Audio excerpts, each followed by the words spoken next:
क्या आपकी संतान आपकी बात नहीं मानती? क्या बच्चे बार बार बीमार पड़ते हैं? क्या शादी से कई साल बाद भी घर में बच्चे की किलकारी नहीं गुजी? या फिर आपकी औलाद गलत रास्ते पर चल पड़ी है? तो आज की यह कथा आपके जीवन को बदल सकती है। कहते हैं, जिस घर में सच्चे मन से शिव जी की कथा सुनी जाती है, उस घर से संतान के दुख, चिंता और बाधाएं धीरे धीरे समाप्त होने लगती हैं।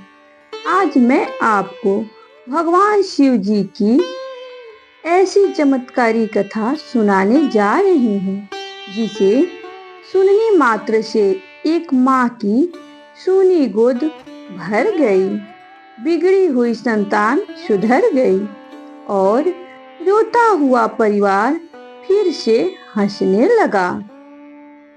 तो वीडियो को अंत तक जरूर सुनिएगा और कथा शुरू करने से पहले कमेंट में हर हर महादेव जरूर लिखिए। कथा शुरू करते हैं। बहुत समय पहले की बात है। एक छोटे से गांव में सावित्री नाम की एक महिला अपने पति के साथ रहती थी। घर में धन की कमी नहीं थी, सुख सुविधा सब थी, लेकिन एक दुख ऐसा था जिसने उसकी जिंदगी को अधूरा बना दिया था। शादी के कई साल बाद बीत गए, लेकिन उसकी गोद सूनी थी। हर दिन वह मंदिर जाती, व्रत रखती, दान करती और लेकिन उसकी गोद नहीं भर रही थी। धीरे धीरे लोग ताने देने लगे।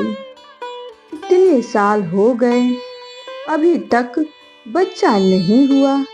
सभी लोग बोलते थे, पता नहीं किस जन्म का पाप है। ये बातें सावित्री के दिल को अंदर तक तोड़ देती थी।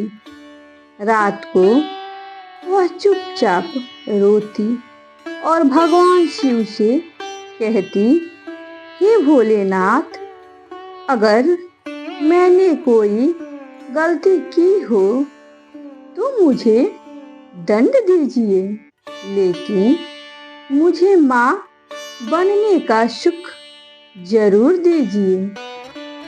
एक दिन गांव में एक वृद्ध संत आए।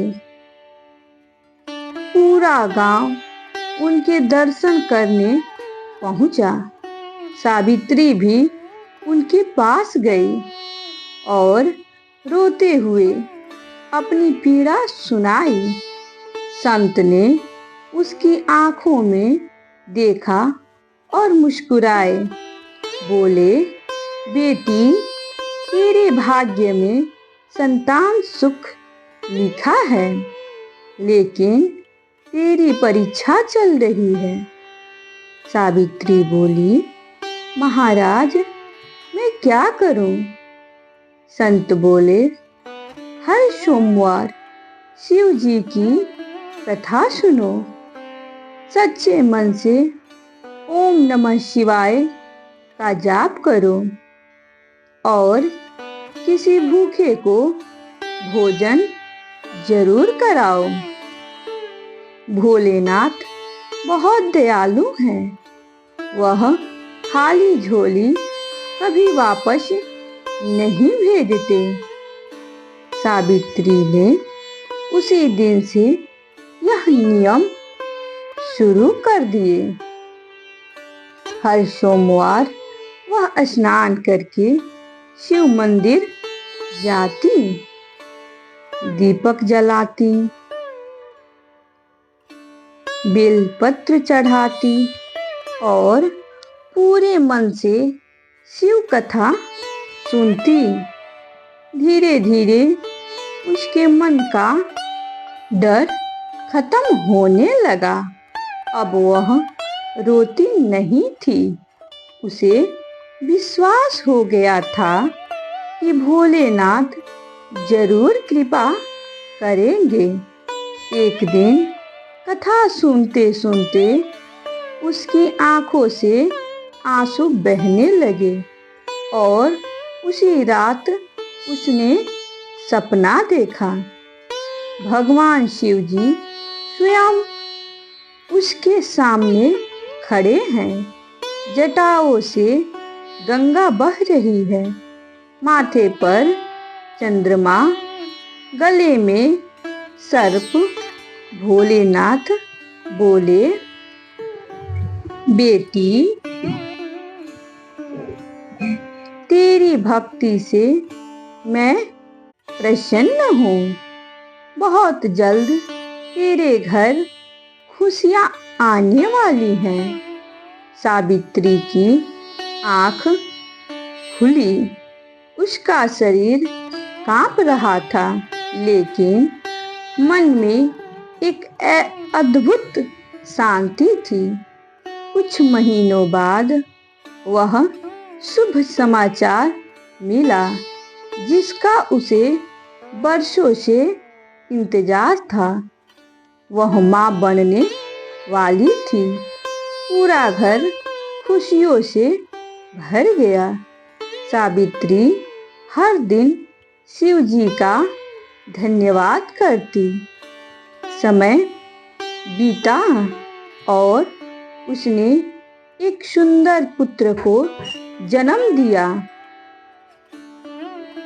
घर में उत्सव मनाया गया, लेकिन कहानी यहीं खत्म नहीं हुई।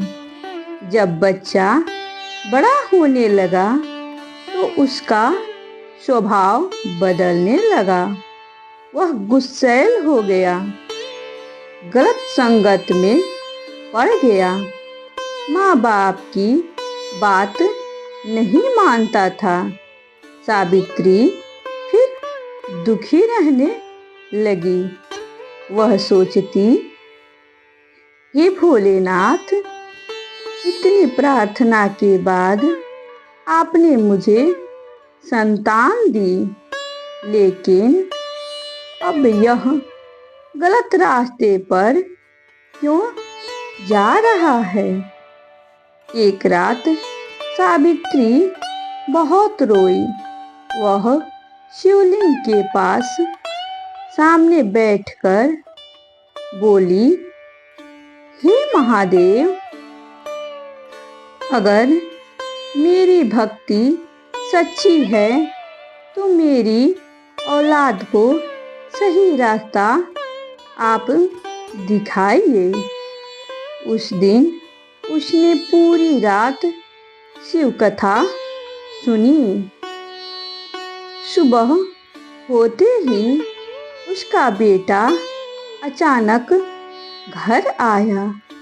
उसकी आंखों में आंसू थे।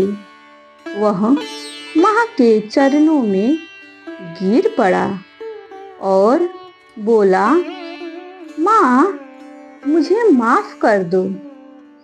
मैं गलत रास्ते पर चल गया था।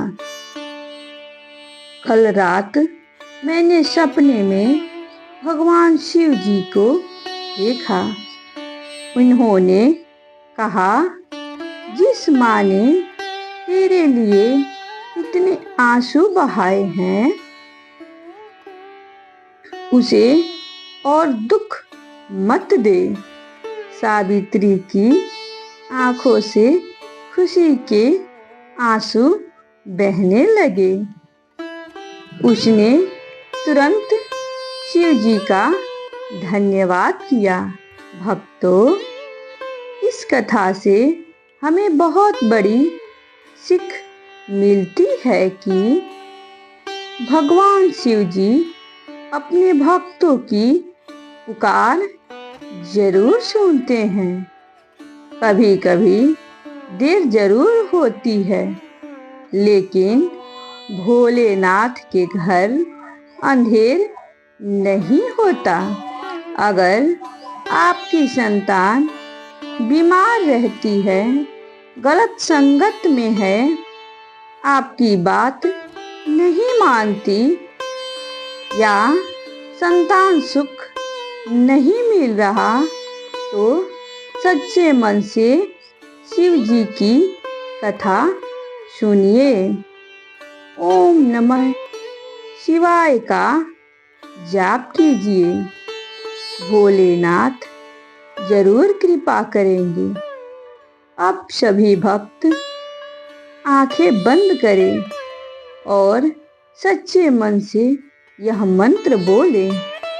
ओम नमः शिवाय, ओम नमः शिवाय, ओम नमः शिवाय, ओम नमः शिवाय, ओम नमः शिवाय, ओम नमः शिवाय, ओम नमः शिवाय, ओम नमः शिवाय, ओम नमः शिवाय, ओम नमः शिवाय, ओम नमः शिवाय। अगर आप चाहते हैं कि भगवान शिव आपकी संतान की रक्षा करे, तो आज ही सच्चे मन से महादेव जी को याद करें और कमेंट में लिखें हर हर महादेव। जो भी भक्त इस कथा को श्रद्धा से सुनता है, उसके घर से दुख और चिंता धीरे धीरे दूर होने लगती है। वीडियो पसंद आया हो तो इसे लाइक और शेयर जरूर करें और चैनल को सब्सक्राइब करना ना भूलें। फिर मिलेंगे ऐसे ही एक और दिव्य कथा के साथ। तब तक के लिए हर हर महादेव।